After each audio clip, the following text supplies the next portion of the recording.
Okay, so in yoga, we have these teachings. There's like a suite of teachings, the Yoga Sutras, the Bhagavad Gita, we have the Upanishads, we have classical yoga, we have Ayurveda, and we also have what they call direct experience yoga. That's where you're having the felt sense of the yoga from within, and you can reference it later as in a text or from a teacher or from a sangha, a community, and you realize, oh, I was having that experience that would be called yoga.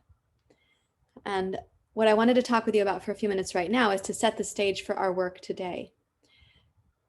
So one of the things that has become commonplace to know about in Western yoga culture is called the 8 limbs of yoga. So we hear about the yamas, the niyamas, and those two things precede asana, pranayama, pratyahara, dharana, dhyana, and samadhi. But most people in the West, we come to yoga thinking it's asana. So we have the asana practice, the physical yoga asana practice, and we think, okay, I'm doing yoga now. But what preceded that, before we are ready to practice asana, we are recommended to practice the yamas and the niyamas. So holding that as a construct for the moment, the yamas are how we're going to live in relationship with others, with each other, with the ecology, how we're going to live in relationship to all of the species and the plants and animals, everything that this planet inhabits, and how will we live in our sangha, in our community with each other. That's yamas. And then the niyamas are, how do I live in relationship with myself? How do I live in relationship with me and the matrix of the person who I am and who I'm becoming, who I long to be? Like most of us don't long to be the grumpy or restless or exhausted version of ourselves. So the niyamas give us a course for how are we going to live in relationship with ourselves. And then, of course, that goes back to our yamas. How does that influence our ability to live in relationship with others, with all plants and animals and all species, and with the ecology? So those are the first 2 steps that actually precede asana on the path of yoga. Considering that, a few weeks ago, I started talking on Facebook Live about the climate crisis and what yoga calls the 5 causes of suffering, and how each of those is actually represented in how we come to be in this crisis today.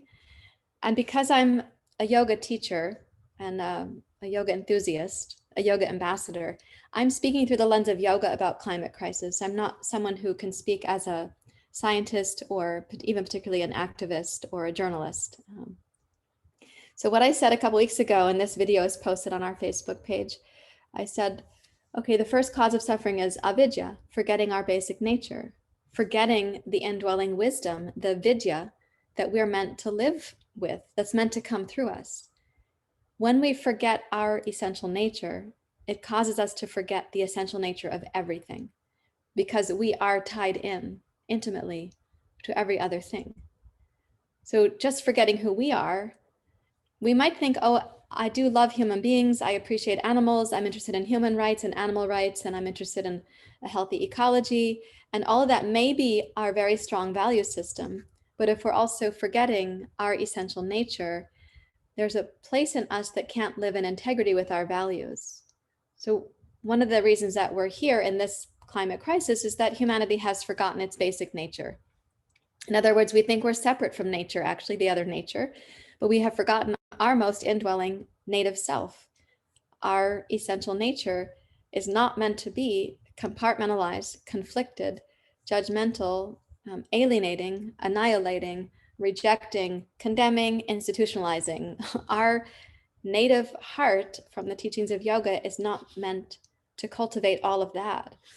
But we've seen mass cultivation of this perspective, including like domesticating animals so that we can raise them on animal farms so that we can have them as food, as a food resource, and including making institutions where people who misbehave have to live. And we call that healing, rehabilitation, or corrections.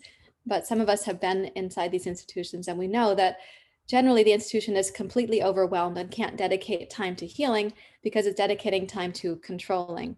So those of us who go in as volunteers, we are part of the healing spectrum that's happening in these institutions. Blessedly, we get to be a part of helping there. And in a way, the prison industrial complex is dependent on us to provide those parts, because they're so overwhelmed and under-resourced. And we come in with our big hearts and our desire to be of support in some way. So these are just two examples where we've farmed animals and we've housed humans. And I have domesticated animals too, as you can see. This one wants to come up to teach. But these domesticated animals are like little fuzzy pets for kindness.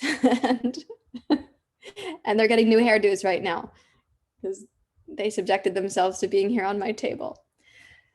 So this need for companionship that we feel when we're like, oh, we have a need for companionship with our mammals.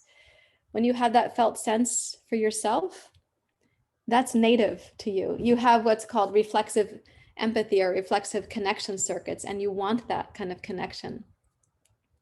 And then we look at how we're disconnected from the institutionalization of so much of our world, right?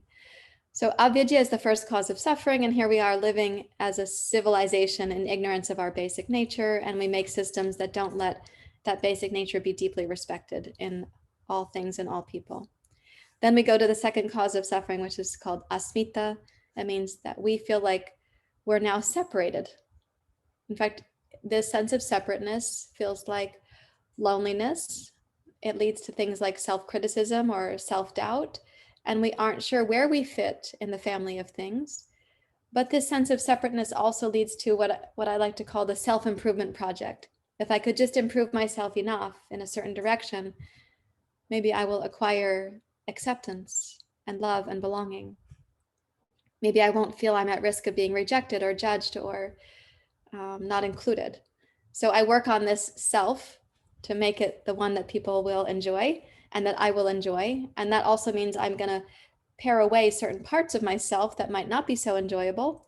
And I've learned what those parts are by looking at what we've institutionalized in our world, like aging, illness, anger, certain behaviors that lead to criminal activity. I've looked at what we've institutionalized and I know, I probably shouldn't do those things.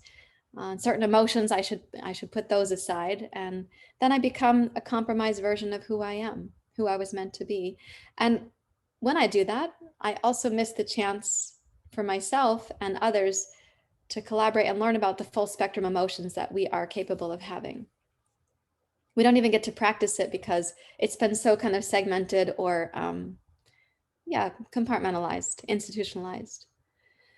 We're so capable of disconnection and denial as a species that here we are now having this separate sense of like my needs separate from your needs. And we craft these individual lives that have led us to what's called raga and dvesha, the next two causes of suffering. And these two causes of suffering, raga leads to desire, craving, addiction, greed, attachment, possessiveness. On a spectrum, it keeps the pendulum going to the farthest reach where we feel like we actually own the planet on which we live. And just like the microbiome in you, you're the host.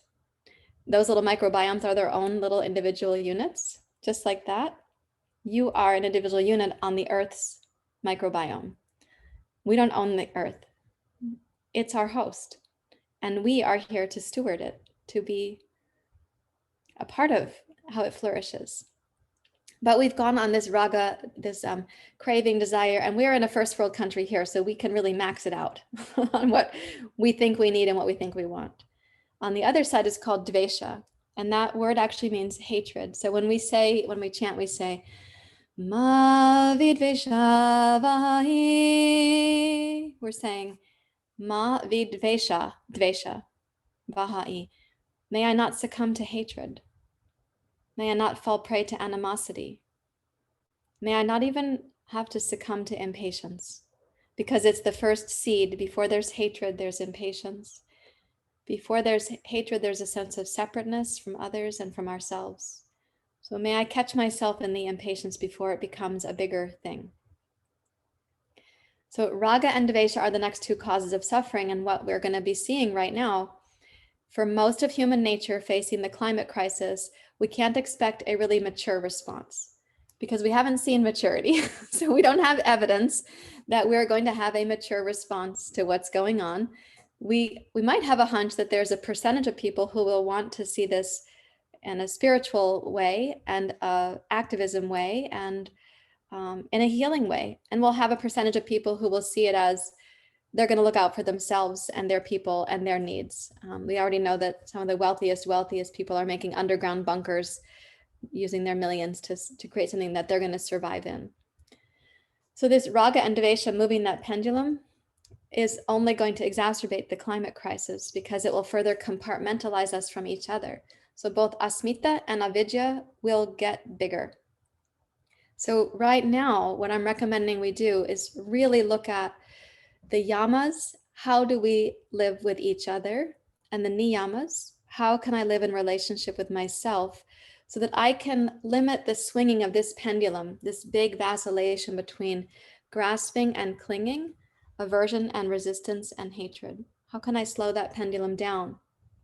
Well, my daily practices will definitely help because a healthy neurological system has an easier time not swinging on a chaotic pendulum like this. But also not just the physical practices each day that can nourish us, but these yamas and niyamas, how to actually live those, not just give a nod to them. So when we go to unpack the yamas in this evening's Dharma talk, we'll be talking about ahimsa and satya as the two primary ones. They're the first two of the yamas. Ahimsa means nonviolence, non-harm, and satya means truthfulness, saying what's true, living in relationship to what is true. So those will be our two focuses this evening in the Dharma talk. And I look forward to that discussion with you and with everybody else who can be present there.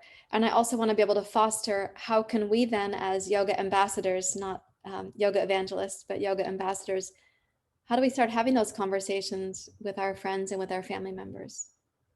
How do we have the courage to do that? And what kind of information do we feel like we need to have? But more than that, what quality of heart will we come to those conversations with? So now I'd like to find out what questions you might have from what I was just saying, if any. Of course, there's time for questions this evening in the Dharma time as well.